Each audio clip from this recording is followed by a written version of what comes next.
रामगोपाल की हत्या के 2 आरोपियों का एनकाउंटर किया गया है। ये खबर आप तक पहुंच गई होगी, लेकिन क्या ये एनकाउंटर स्क्रिप्टेड है? क्या बहुसंख्यक समाज को खुश करने के लिए ये एनकाउंटर किया गया है? बहराइच की हिंसा का असली दोषी आखिर कौन है? आज हम बहराइच में हुई हिंसा के हर उस पहलू पर बारीकी से गौर करेंगे जो शायद इस रिपोर्ट से पहले आपके जहन में आया ही नहीं होगा।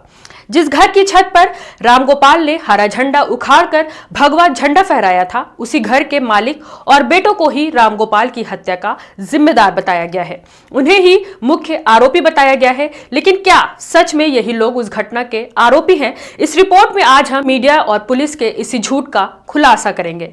इस घर के मालिक का नाम हामिद है। इनका 5 कमरों का घर है जहां ये पूरे परिवार के साथ रहते हैं। हामिद उस इलाके के सबसे बड़े सर्राफ हैं, यानी सबसे बड़े सोने चांदी के कारोबारी हैं। उसी घर में उनकी ज्वेलरी की दुकान भी है। हिंसा के दिन की बात करें तो जिस वक्त उनके घर के सामने से यात्रा निकल रही थी तो हामिद और उनके बेटे छत से ही यात्रा देख रहे थे, वीडियो बना रहे थे, जिसकी फोटो सोशल मीडिया पर वायरल है। इसके बाद वो घटना हुई जब रामगोपाल इनकी छत पर चढ़ा, हरा झंडा उखाड़कर रेलिंग तोड़कर वहां पर भगवा झंडा लगा दिया। इसके बाद एक और वीडियो सोशल मीडिया पर वायरल है जिसमें दिखाई दे रहा है कि रामगोपाल हरा झंडा उठाकर उसे लपेट रहा है, तभी उस पर गोली लगती है। एक और वीडियो है जहां पर हामिद की दुकान में आग लगाई जा रही है और उनके घर के सामने भी आग लगाई जा रही है। लेकिन ये वीडियो झंडा लगाने से पहले का है या उसके बाद का है, इसका अंदाजा लगाना थोड़ा सा मुश्किल है। गोली लगने की वीडियो सामने आने के बाद तमाम चैनलों ने खबरों में दिखाया कि रामगोपाल को छत पर दूर से गोली मारी गई है। अब यहाँ पर बड़ा सवाल यही उठता है कि जब रामगोपाल को दूर से गोली मारी गई तो क्या हामिद और उनके बेटे बाहर हिंसक भीड़ के रहते हुए घर से निकलकर दूर गए और रामगोपाल को दूर से गोली मार दी, या फिर किसी और ने दूर से गोली चलाई है? लेकिन क्योंकि पुलिस के पास कोई सबूत नहीं है, कोई सुराग नहीं है, इसलिए हिंदुओं को खुश करने के लिए हामिद और उनके बेटों को ही आरोपी बना दिया। एनकाउंटर के फर्जी होने का इसलिए भी शक होता है क्योंकि हामिद की बेटी रुखसार का एक वीडियो सोशल मीडिया पर वायरल हो रहा है जिसमें वो ये कहती हुई नजर आ रही हैं कि मेरे पिता और भाइयों को पुलिस ने 16 तारीख को अरेस्ट कर लिया था। लेकिन इसके बावजूद आज ये खबर आ रही है कि हामिद के जो बेटे हैं जिन पर हत्या का आरोप है, उन्हें नेपाल के बॉर्डर से पकड़ा गया है। वो दोनों नेपाल भागने की फिराक में थे जहां पर उनका एनकाउंटर किया गया। यहां पर भी बड़ा सवाल यही उठता है कि जब इन दोनों समेत 5 लोगों को पुलिस ने ऑलरेडी अरेस्ट कर लिया था तो फिर इन्हें नेपाल से कैसे पकड़ा गया, इनका एनकाउंटर कैसे किया गया और इनके पैर में गोली क्यों मारी गई? यूपी के पूर्व सीएम अखिलेश यादव ने भी यही आरोप लगाया कि सरकार अपनी नाकामी छिपाने के लिए ऐसे एनकाउंटर करवा रही है। यह सरकार का नया तरीका है कि एनकाउंटर करके डराया जाए। अखिलेश ने यह भी कहा कि एनकाउंटर नहीं है, सिर्फ नाकामी छिपाने का एक जरिया है। अखिलेश ने यह तक कह दिया कि यह घटना हुई नहीं है बल्कि कराई गई है। यह घटना रोकी जा सकती थी, सरकार चाहती तो यह घटना रुक सकती थी।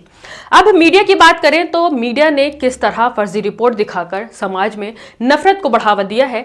बहराइच पुलिस की तरफ से कल एक अपील की गई थी।